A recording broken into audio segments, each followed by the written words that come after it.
Mga awit, ika-21 kabanata.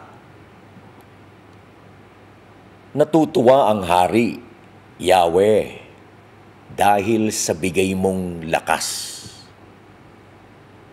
Dahil sa iyong tulong, siya ay nagagalak.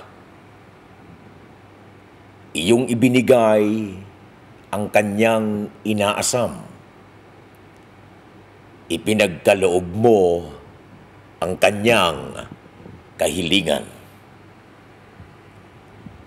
Nilapitan mo siya't lubos na binasbasan. Dalisay na gintong korona, sa ulo niya'y inilagay. Humiling siya ng buhay at iyong ibinigay ng mahabang buhay na magpakailanman. Dahil sa tulong mo, dakila ang kanyang karangalan. Dangal at kadakilaan sa kanya'y iyong ibinigay. Pagpapala mo'y nasa kanya magpakailanman. Ang iyong patnubay dulot sa kanya'y kagalakan.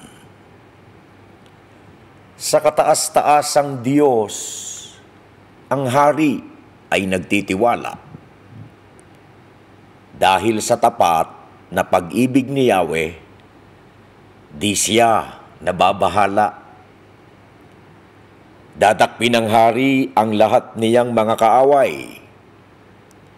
Bibihagin niya ang bawat isa na sa kanya'y nasusuklam. Sa kanyang pagdating, sa apoy sila'y susunugin. Sa galit ni Yahweh, sa apoy sila'y tutupukin. Walang matitira sa kanilang lahi, sapagkat sila'y lilipulin ng hari. Sa masasamang balak nilang gawin laban sa kanya, walang anumang magtatagumpay sa mga plano nila. Sila'y kanyang papanain, sila'y uurong at patatakbuhin. Pinupuri ka namin, Yahweh, sa taglay mong kalakasan. Aawit kami at magpupuri dahil sa iyong kapangyarihan. Mga awit, ika-21 kabanata.